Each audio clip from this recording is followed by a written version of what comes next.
Fl-isem tal-Missier u tal-Iben u tal-Ispiritu Santu. Il-grazzja ta' Sidna Ġesu Kristu l-imħabba tal-Alla u l-għaqda fl-Ispiritu Santu tkun magħkom ilkoll. Inġbarna hawnhekk dalgħodu f'dan is-santwarju għażiż tal-Madonna ta' Pino tkun tistennina biex niċċelebraw flimkien l-Ewkaristija mqazza. Llum qegħdin niċċelebraw il-festa ta' San Xmon u San Ġuda, Apostli. Qabel ma nieħdu sehem fil-quddies ejjew nagħrfu ħtijietna u nitolbu maħfra tagħhom.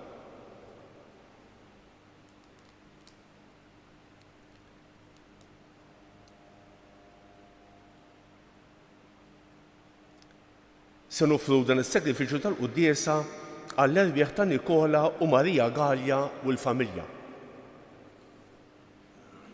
Ħanejdu flimkien nisqal Alla li jista' kollox u lilkom ħuti li jiena għadnibt ħafna bil-ħsieb, bil-kliem, bil-email, billi ħallejt mirijieti. Ħtija tiegħi bl-ikbar ħtija tiegħi. Għalhekk nitlob lill-imqazza Marija dejjem Verġni, lill-Anġlu u l-Qaddesin kollha u lilkom ħuti biex titolbu għalija lill-Mulej Alla tagħna. Iħenna rina Alla li jista' kollox, jaħfrilna dnubietna u jwassalna għal ħajja ta' dejjem.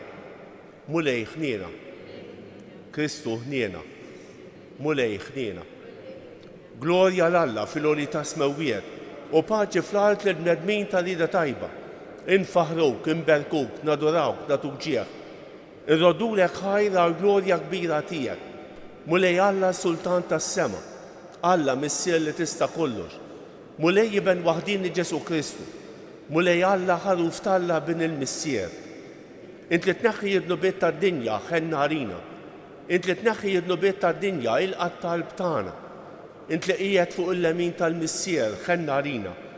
Għaliex int waħdek qaddis, int waħdek Mulej, int waħdek l-għoli Ġesu Kristu mal-Ispiritu Santu fil-glorja tal-Missier Alla. Amen. Nitolbu.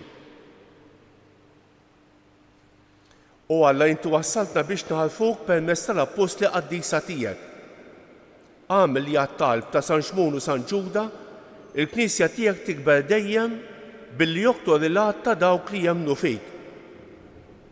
Bibnek Ġesu Kristu siedna li hu Alla u miegħek jgħix u jisaltan flimkien mal-Ispiritu Santu għal dejjem ta' dejjem.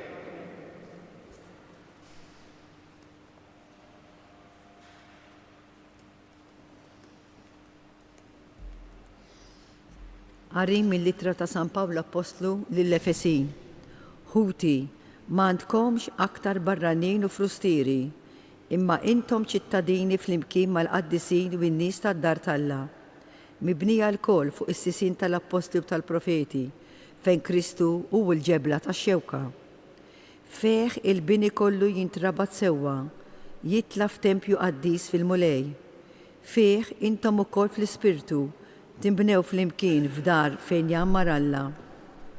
Il-kelma tal-Mulej. Sar responsorjari ngħidu flimkien, marart kollha jasal leħinhom.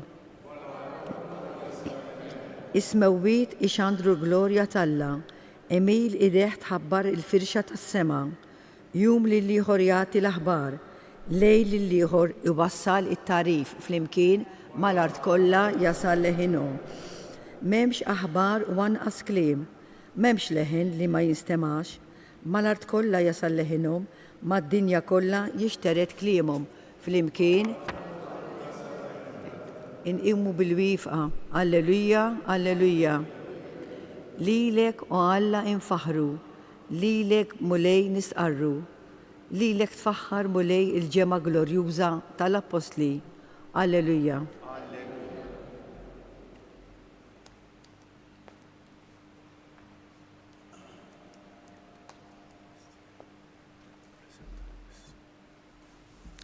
Il-Mulej magħkom. Qari mill-Evanġelju skont San Luqa.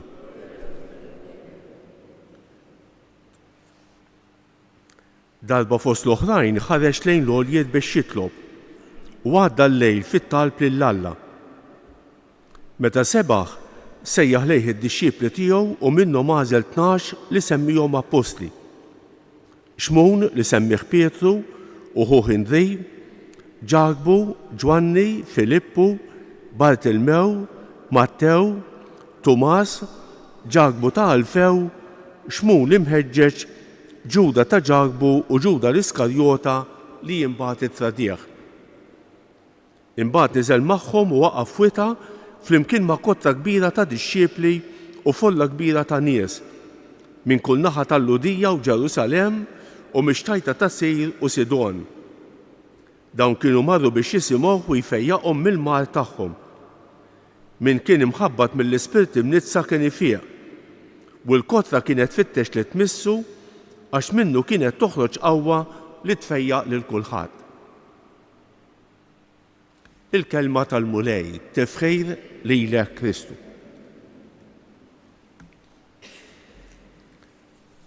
Kif għedna fil-bidu tal-quddies allum qegħdin niċċelebraw żewġ apostli, San Xmon u San Ġuda. Il-biċċa li kważi ma nafu xejn fuq dawn iż-żewġ apostli, jissemmew fil-lista tal-apostli li għadna kemm rajna minn San Luqa, imma l-komplement ma nafu xejn fuqhom, nafu biss li San Ġuda ftit qabel il-passjoni ta' Ġesu għamillu mistoqsija għallu inti ħadd tidher lilna biss jew inkella lill-bnedmin kollha, lil Ġesu. Nafu wkoll li San Ġuda ħallilna ittra qasira waħda mill-ittri apostoliċi, imma fejn ippritkaw, fejn ħadu l-martirju, kważi ma nafu xejn. Xi kittieba jgħidu li dan San Ġuda tad-Dew, San Ġuda tad-Dew b'distinzjoni minn Ġuda l-Iskarjota, kien qarib ta' Ġesu. Jien għadti kien qarib ta' Ġesu, imma ma tantx għandna tarif sod fuq dan. Li smajna fil-Vanġelu interessanti li Ġesu għadda lejl jitlob qabel ma għażel l-apostli. Ara ftit, qabel ma għażel l-apostli Ġesu għadda lejl jitlob għalina San Luqa. Il-Lut ma kienux imdorrijin jitolbu bil-lejl, jitolbu fil-ħodu, f'nofsinhar u fil-ħaxija. U normalment jgħidu x-xama Iżrael. Imma hawnhekk għandna Ġesu jitlob bil-lejl. U din kienet ta' ispirazzjoni anke għal patrijiet aktar il-qudiem. Biex iqumu bil-lejl jitolbu. Ara. U għażel 12. Mela id-dixxiepli kienu ħafna. Il-ġiel, nisa, tfal, anzjani, dak kollu li marru wara Ġesu, dak huma d-dixxiepli. Imma mbagħad minnhom għażel 12. U Ġesu għax ried għażel 12 l-apostlu, 12 ir-raġel, l-apostli biex imbagħad jiffurmawhom u jista' jibgħathom. Dak tfisser apostlu il-mibgħut. Ġesu iffurmawhom biex jibgħathom. Issa dawn x'għandhom x'jaqsmu magħna llum? Għandhom x'jaqsmu magħna għaliex l-isfijiet huma s-suċċessuri tal-apostli. Mhux hekk? L-isfijiet tagħna huma s-suċċessuri tal-apostli. U għalhekk ngħidu l-Knisja hija waħda qaddisa Kattolika u apostolika għax ġejja mill-apostli, katina bla ma taqta. U l-aħħar ħaġa. Fit-tmiem tal-quddies is-saċerdoti jgħid morru fil-paċi ta' Kristu. Ara qisu qed jagħmilna apostli lilna wkoll. Dak li rċevejtu fil-quddiesa, dak li l-mulej tagħkom, il-kelma li smajtu, l-ġid li ħadtu. Issa morru qasmuh lill-oħrajn. Ara, aħna wkoll apostli wara li nkunu rċevejna il-ġid ta' Ġesu Kristu.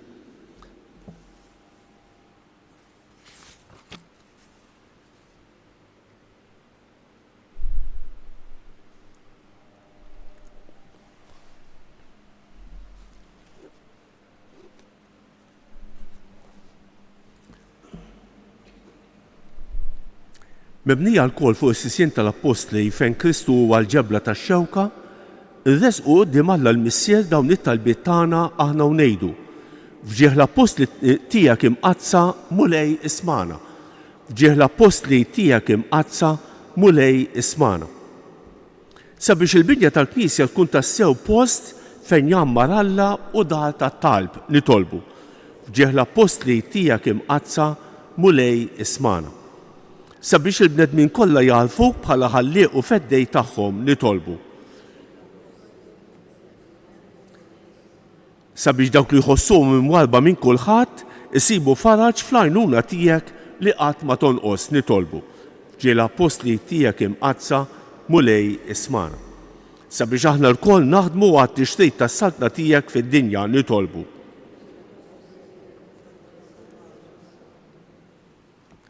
Nitolbuk mulej għalina lkoll li ġejna din l-Ewkaristija tina li aħna wkoll inkunu messaġġiera tal-imħabba u tal-ħniena tiegħek fostna nitolbu. Ismana, nitolbuk għal daw kollha li se niltaqgħu magħhom illum, għal daw kollha li qalulna biex nitolbu għalihom jew wednihom it-talb tagħna, nitolbu mod speċjali għal dawk li f'dan il-ġurnata tal-lum se jżuru dan is-santwarju għażejs jitolbu l-għajnuna ta' Omna Marija, nitolbu. Nitolbuk mulej ukoll għall-morda kemm dawk li jinsabu fl-isptarijiet, kif ukoll dawk li jinsabu fid-djarhom, u għal dawk kollha li jduru bihom nitolbu. Nitolbuk mulej għal paċi fid-dinja, mulej kemm għandna bżonn il-paċi tiegħek. Kemm għandna bżonn li l-mexxejja tal-pajjiżi jarfu t-toroq tad-dialogu u tal-paċi u mhux tal-armamenti u tal-gwerra nitolbu. Nitolbuk għall-erbieħ ta' Nikola u Marija Galja u l-familja biex tinsaħ ħtijiethom kollha u twassalhom fid-dawl u l-għena ta' dejjem nitolbu. Sawwa fuqna mulej l-Ispiritu Qaddis tiegħek li bih fawwat l-Apostli biex ixandru l-Evanġelju u għamel li nħossu l-għajnuna tat-talb li huma irresqu għalina quddiemek bi Kristu Siedna.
Nitolbu ħuti biex dan is-sagrifiċċju tiegħi u tagħkom ikun joġob l-Alla l-Missier li jista' kollox.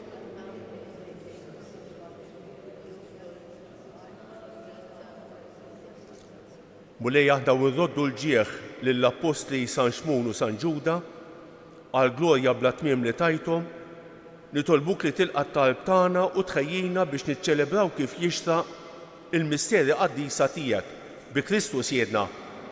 Il-mulej magħkom. Nerfgħu qlubna l fuq. Niżu ħajr lill-mulej Alla tagħna. Sewwa u xieraq tas-sew mulej Missier Qaddis Alla ta' dejjem li tista' kollox. Tajjeb u taġid tas-salvazzjoni tagħna li dejjem u kull imkien irroddulek ħajr. Inti rajta dejjem ma tħallix weħed għall-Knisja tiegħek imma tibqa' dejjem tieħu ħsiebha u tħarisha permezz tal-Apostli biex ikomplu jreġġuha dawk stess li jint qiegħed fuqha bħala rajja f'isem ibnek. Għalhekk mal-anġli u mal-arkanġli, matroni, ma' dominazzjonijiet, mal-qtajja kollha tal-eżerċiti tas-sema, intennu l-innu tal-glorja tiegħek u ngħidu bla qiegħda. Qaddis, qaddis, qaddis, mulej Alla tal-eżerċiti. glorja tiegħek. Osanna fil-oli ta' smewiet. Imbierek minn ġej fisem il-mulej, osanna fil-oli ta' smewiet. Għaddis ta' sew int mulej, inti lajn ta' kull dosija. Għaddis għalek nitolbu dawn l-offerti bil-barka tal-Ispirtu tiegħek biex isiru għalina il-ġisem u d-dem ta' Sidna Ġesu Kristu. Li meta kien se jingħata biex mirrajh ibati ħaj il-ħobs, ratt il-ħajr, qasam tal id-disċipli tiegħu u qal: ħudu u kulu l-kol minn dan, għax dan huwa ġismi li jingħata għaliku.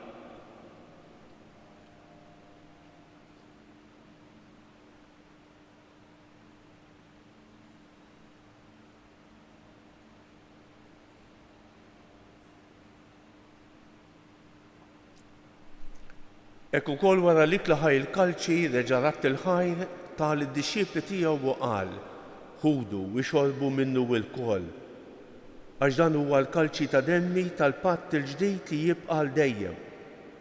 Id-demm li jixxarret għalikom u għall-bnedmin kollha għal maħfra ta' dnubiet. Għamlu dan b'tifkira tiegħi.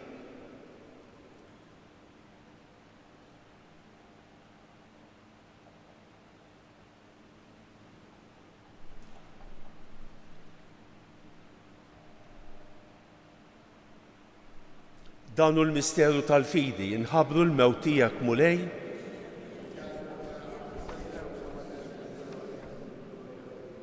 għalhekk aħna nagħmlu dan b'tifkira tal-mewt u l-qawmien ta' Sidna Ġesu Kristu, nofrulek mulej il-ħobs tal-ħajja u l-kalċi tas-salvazzjoni.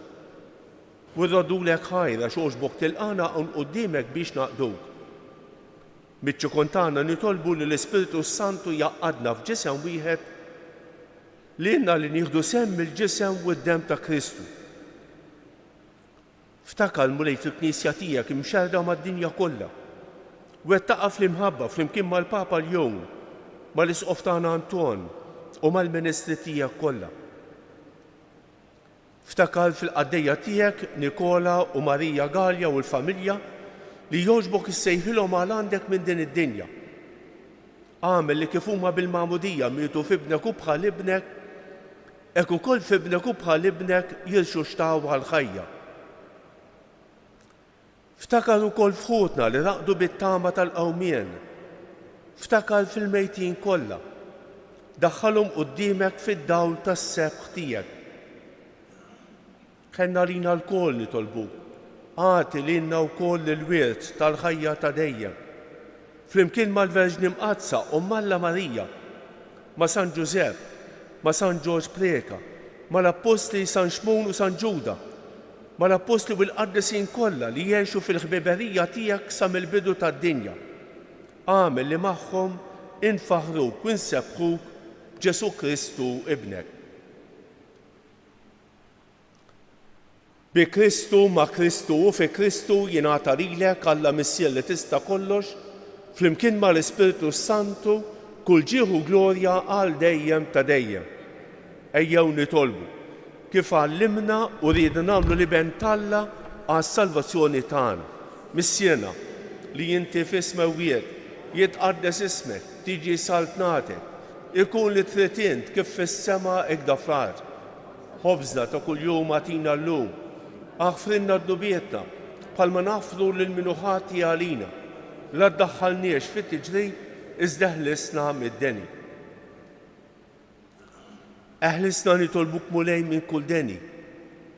Għatina fit-tieba u l-ħnina tiegħek il-paċi fi żmienna biex nkunu ħielsa dejjem midnub u mħallsa minn kull inkwiet. Aħna u nistennew u nittamaw ilena u l-miġja tas-Salvatur tagħna Ġesu Kristu.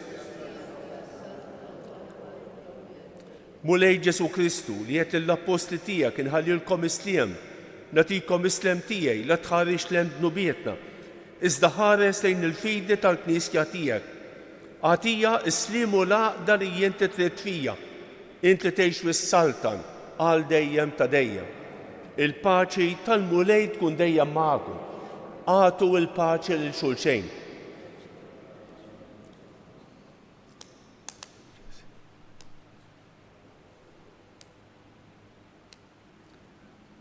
ħaruf talla li tneħħi id-nubiet tad-dinja ħenna għalina.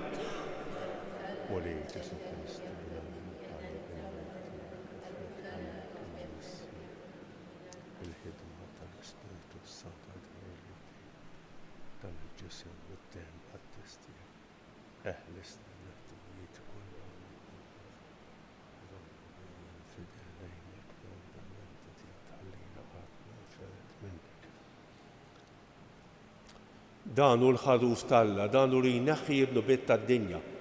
Ħejjin dawk li huma mistiedna għall-ikla tal-ħaruf. Mulej ma jistħoqlix li tidħol taħt is-saqaf tiegħi iżdejt kelma waħda u ruħi tkun infejqa. Il-ġisem ta' Kristu jħaresni għall-ħajja.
U bil-wiefa ngħidu flimkien ir-ringrazzjament ta' wara tqalbejn, ruħ ta' Kristu qaddisni, ġisem ta' Kristu salvani, dem ta' Kristu ħeġġiġni, ilma tal-kustat ta' Kristu aħsilni, passjoni ta' Kristu sabbalni, Ġesu ħanin ismani, fil-pjagi tiegħek aħbini, tħallini qatt ninfiret minnek, mill-għadu ħażin ħarisni, fis-sija ta' mewti sejjaħli, ġew waħdanek il-qani biex mal-anġli u l-qaddisin tiegħek infaħrek għal dejjem ta' dejjem amen. Nitolbu. Tqalbilna mulej bis-sagramenti tiegħek, fiċ-ċikontana nitolbuk bl-Ispiritu Santu biex iżżommna dejjem fl-imħabba tiegħek bil-għajnuna tal-misteri li jiċċelebrajna fġeħ il-martirju tal-Apostli San Xmon u San Ġuda bi Kristus jedna. Ħanejdu dawk it-tlieta famarijiet lill-Madonna li talbet hija stess minn dan is-santwarju. Nofruhom skont intenzjonijiet tagħna, għall-bżonnijiet tagħna u għall-bżonnijiet tal-persuni li nixtiequ nitolbu għalihom. Sliem għalik Marija, bil-grazzja mimlija l-murej miegħek, imbierak inti fost in-nisa u imbierak il-frott tal-ġuf tiegħek Ġesu.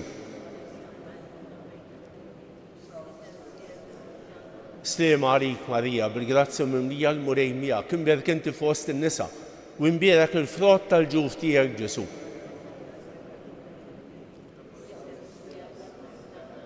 Sliem għalik Marija, bil-grazzja mimlija l-murej miegħek, imbierak inti fost in-nisa u imbierak il-frott tal-ġuf tiegħek Ġesu.